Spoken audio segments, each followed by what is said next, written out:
బావగారు, ఏంటమ్మా? మీరేమీ అనుకోను అంటే దాక్షాయణి గురించి ఒక చిన్న మాట చెప్తాను. చెప్పమ్మా, పర్లేదు. మీరు మా అక్క విషయంలో మీరు చాలా తప్పు చేస్తున్నారు బావగారు. మీకు తెలుసో లేదో గాని అసలు దాక్షాయణి ఆరోగ్యం ఏమీ బాగోలేదు. ఆరోగ్యం బాలేదా? ఏం మాయరోగం దాపురించింది? లేదు బావగారు, అలా అనకండి.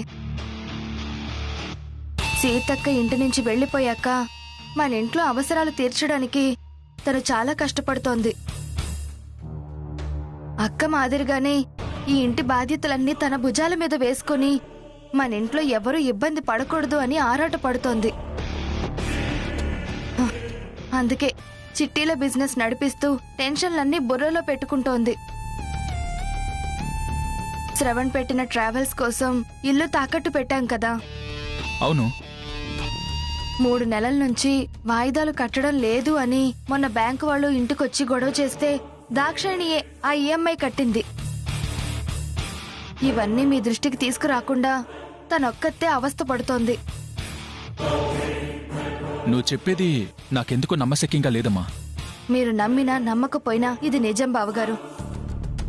ఆ ఒత్తిడంతా ఎక్కువయ్యి దాక్షాయణి మైగ్రేన్తో విపరీతంగా బాధపడుతోంది. మా ఆడవాళ్లకి మీ భర్తలు ఓదార్పునివ్వకపోయినా పర్వాలేదు, కానీ మేం పడుతున్న కష్టాన్ని గుర్తించండి. కొంచెమైనా మమ్మల్ని అర్థం చేసుకోండి బావగారు.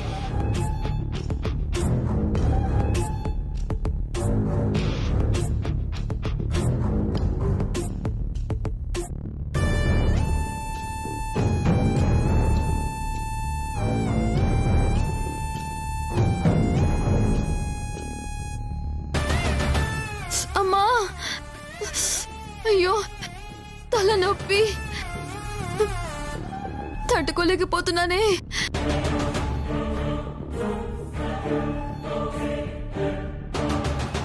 నాకెవరు వాటర్ ఇచ్చేవాళ్లే లేరు.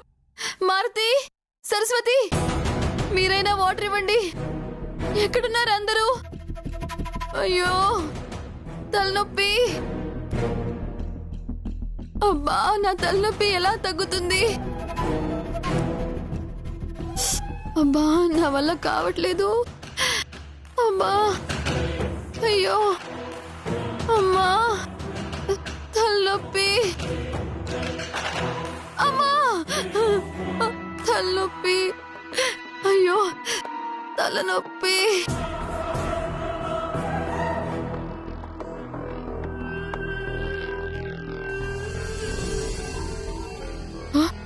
పట్టించుకోకుండా వెళ్ళిపోతున్నాడేంటి?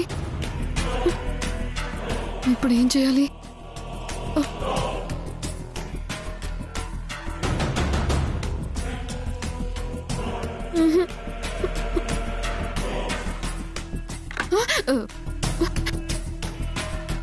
అబ్బా, అమ్మా, దాక్షాయణి, తలనొప్పి.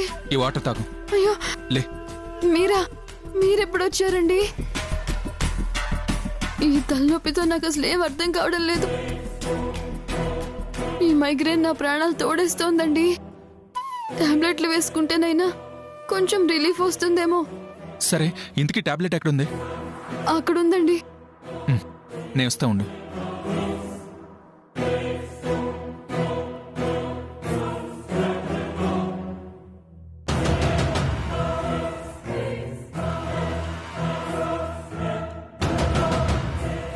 అమ్మా,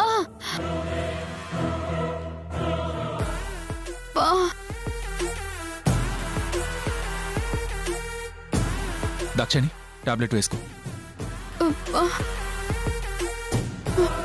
అయ్యో, నా వల్ల అవ్వట్లేదండి. ఇటు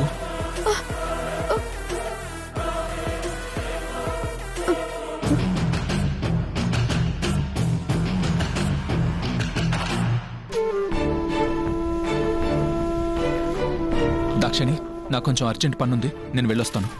అయ్యో, అయ్యో, మళ్ళీ ఏమైంది? పర్లేదు, మీరు వెళ్ళండి. నా తిప్పలేవో నేను పడతాను. టాబ్లెట్ వేసుకున్నావుగా, ఇంకేం కావాలి? బామ్ కూడా తలకి పట్టిస్తే తప్ప ఈ నొప్పి అసలు తగ్గేలా లేదండి. అయ్యో మీకెందుకులేండి శ్రమ, నేను రాసుకుంటాను. మీరేదో పని మీద వెళ్తున్నట్టున్నారుగా, వెళ్ళండి, నేను రాసుకుంటాను. నేను రాస్తానులే, నువ్వు కూర్చో కూర్చో.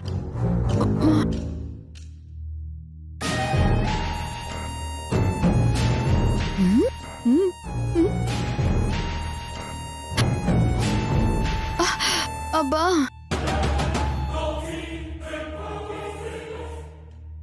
అయ్యో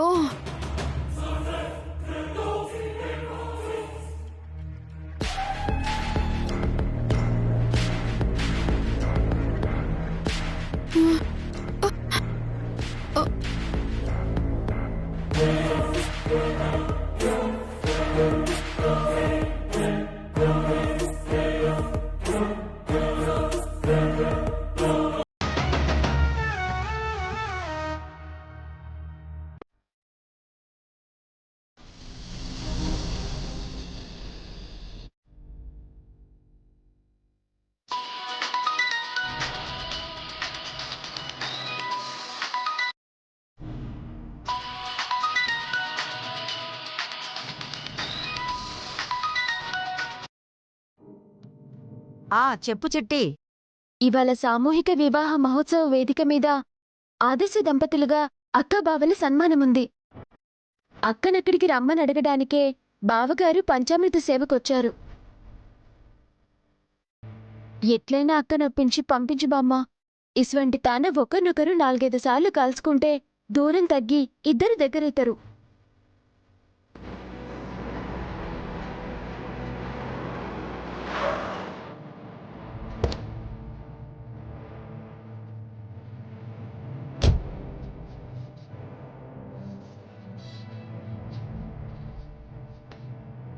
చిట్టి, ఇప్పుడే మీ అక్క ఆఫీసు నుంచి వచ్చింది. సర్లే, నేనేదో ఒకటి సర్ది చెప్పి పంపిస్తాను. సరే బామ్మ.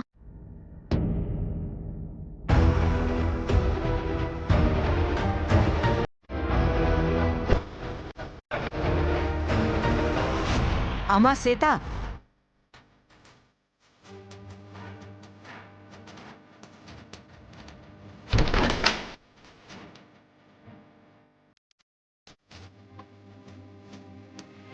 కనీసం నన్ను పలకరించకుండా గదిలోకి వెళ్ళి గడియ పెట్టుకుంది.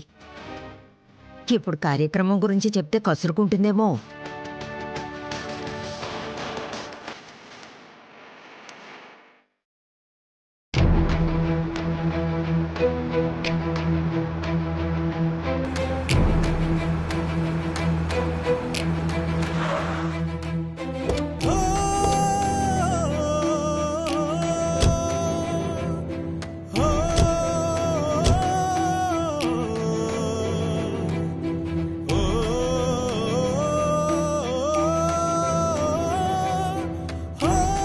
అన్నయ్య వదిన్లు ఇద్దరు వేదిక మీద పక్కపక్కనే కూర్చుని ఆదర్శ దంపతుల్లా సన్మానం చేయించుకుంటే ఉంటుంది. ఎంత బాగుంటుందో.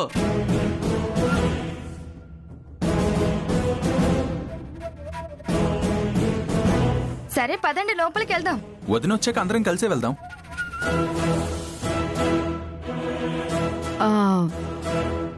అసలు అక్క వస్తుందా? నాకైతే అనుమానమే. పెద్దదిన మీద మీకు అభిమానం ఎప్పుడుంది? ఇలాంటి అనుమానాలేగా.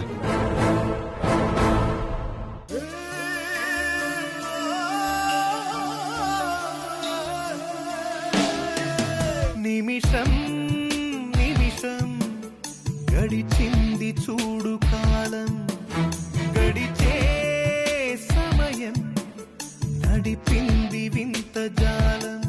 నీకైనా నాకైనా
అమ్మా సీత, మీ సన్మానం కోసమైనా తయారయ్యావు?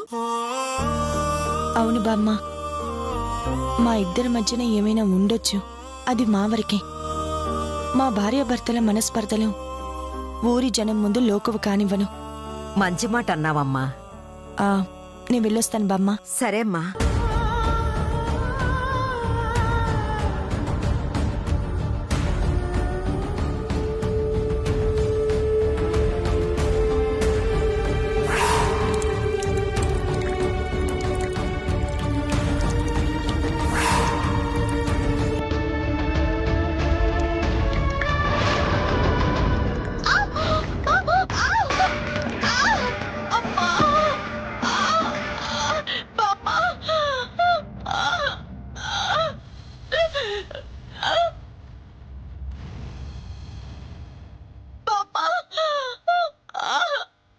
అమ్మా సీత, అమ్మా నొప్పిగా ఉందా సీత? సీత, అమ్మా సీత, లేమ్మా, మెల్లగా మెల్లగా. అమ్మా రామ్మా. నొప్పిగా ఉంది. శంకర్, పదండి రా, ఇంటికి వెళ్దాం. అన్నయ్య మీ సన్మానం ఉంది కదన్నయ్య, వెళ్ళిపోతే వీళ్ళు ఏమైనా అనుకుంటారేమో. అనే వదిన గ్యారంటీగా వస్తుందన్నయ్య.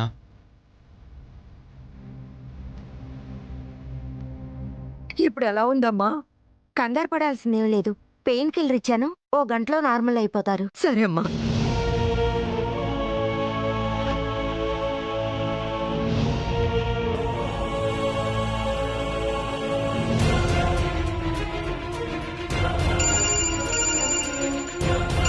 ఇదిగో బామ్మ ఫోన్ చేస్తుంది. బామ్మ, వదిన బయలుదేరిందా? శంకర్ బాబు, మీ పెద్దొదిన కాలు జారి కింద పడింది బాబు.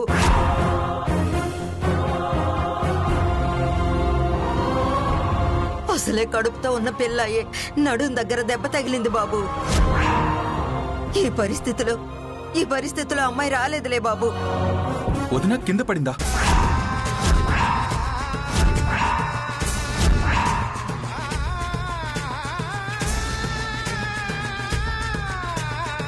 మీరేం టెన్షన్ పడకండి, మేము వచ్చేస్తున్నాం.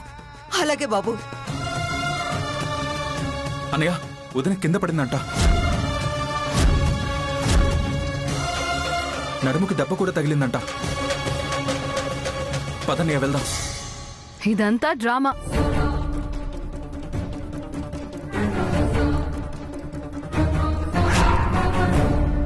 బావగారితో కలిసి సన్మానం చేయించుకోవడం ఇష్టం లేక కింద పడినట్టు అక్క నాటకం ఆడుతోంది. ఇందాకే చెప్పానుగా అక్క రాదు అని. వదినకి నాటకాలు ఆడాల్సిన అవసరం ఏంటి? బావగారి మీద కోపం ఉంది కాబట్టి. అది కూడా చెప్పాలా బావగారు?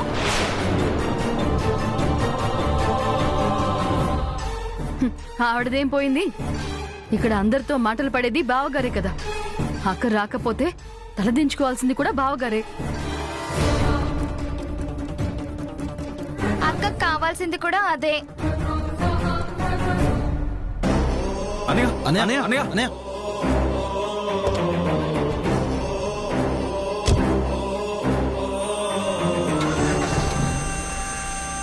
అన్నయ్య, అన్నయ్య,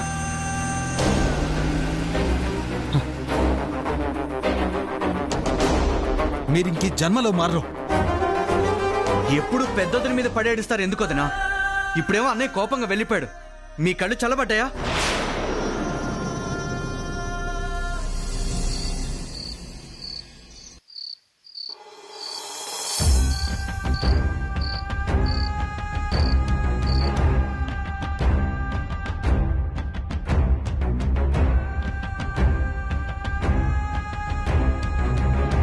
మన మధ్యన పొసగడం లేదని, గతంలోలా లేమని ఈ సమాజానికి చెప్పేద్దాం. బావగారితో కలిసి సన్మానం చేయించుకోవడం ఇష్టం లేక కింద పడినట్టు అక్క నాటకం ఆడుతోంది.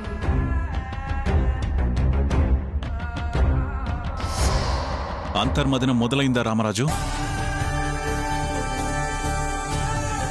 అనుమానమనే మబ్బులు వీడిపోయి నమ్మకమనే వెలుగొస్తుందా? నీ భార్య సీతని నువ్వే మొండిగా దూరం చేసుకున్నావేమో ఆలోచించు.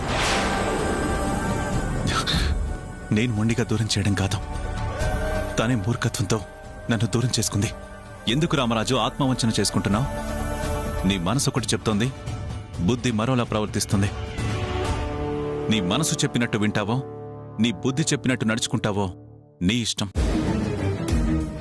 కాని రేపటి రోజున నువ్వే తప్పు చేశావని తెలిస్తే ప్రాయశ్చిత్తం చేసుకునే అవకాశాన్ని కూడా కోల్పోతావు.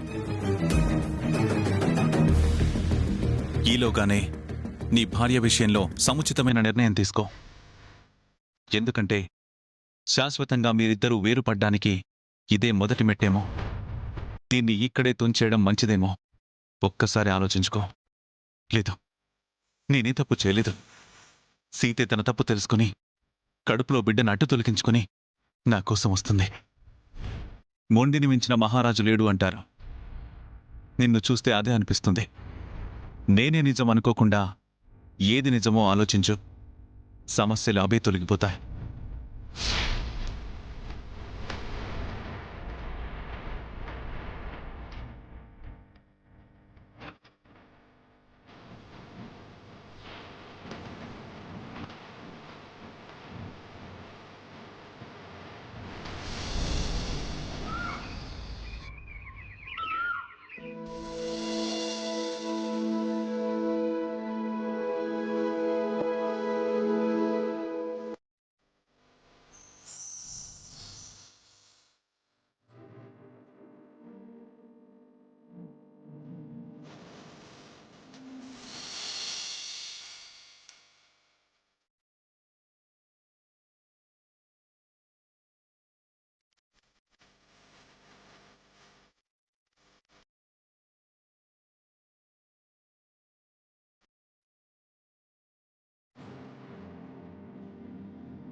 నా దిష్టే తగిలేలా ఉందమ్మా. సీత, ఎవరొచ్చినా రాకపోయినా సీమంతం జరగాల్సిందే అని పంతం పట్టావు. ఈ 3 నెలల్లో నీ భర్త నిన్ను కలవకపోయినా మీ తాతయ్యకి ఏదో కారణం చెప్పి సర్దుకుంటూ వచ్చాం. కాని ఈరోజు రామరాజు రాకపోతే మీ తాతయ్యకి ఏమని చెప్పాలి? నేను పంతం పట్టింది నా కోసం కాదు కదా బామ్మ, నా కడుపులో పెరుగుతున్న బిడ్డ కోసమే కదా. ముత్తైదువులు వచ్చి నా ఒడి నింపి ఆశీర్వదిస్తేనే కదా బిడ్డకు రక్ష. మనమైతే పద్ధతి ప్రకారం సీమంతమని ఆయన కబురు చేశాం. వస్తారా రారా అనేది ఆయన ఇష్టం. సర్లే, ఎలా జరగాలో అలాగే జరుగుతుంది. నేను వెళ్ళి ఏర్పాట్లు చూస్తాను.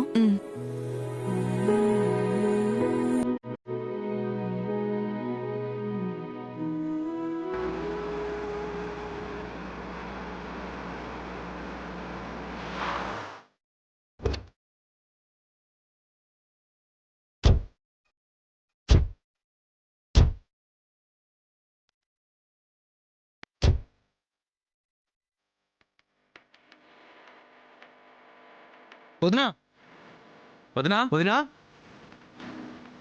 వదినా వదినా వదినా వదినా. సరస్వతి, నువ్వు ఎలా మేనేజ్ చేస్తావో నాకు తెలీదు. మనం తీసుకొచ్చిన ఆ అబార్షన్ టాబ్లెట్స్ సీతక్క కడుపులోకి చేరాలి. నేను అనుభవించిన గర్భశోకం సీతక్క అనుభవించకుండా నేనెలా వదులుతాను? పద.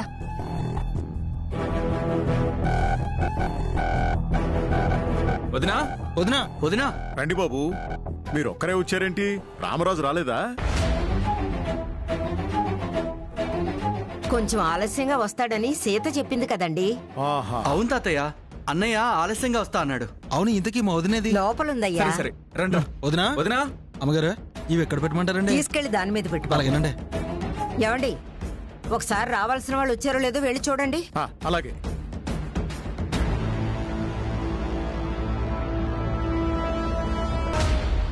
ఆగు.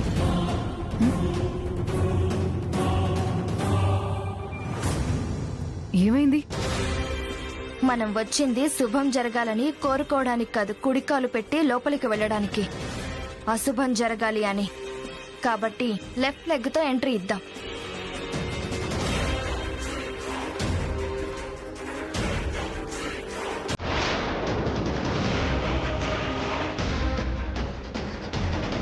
వదినా శ్రవణ్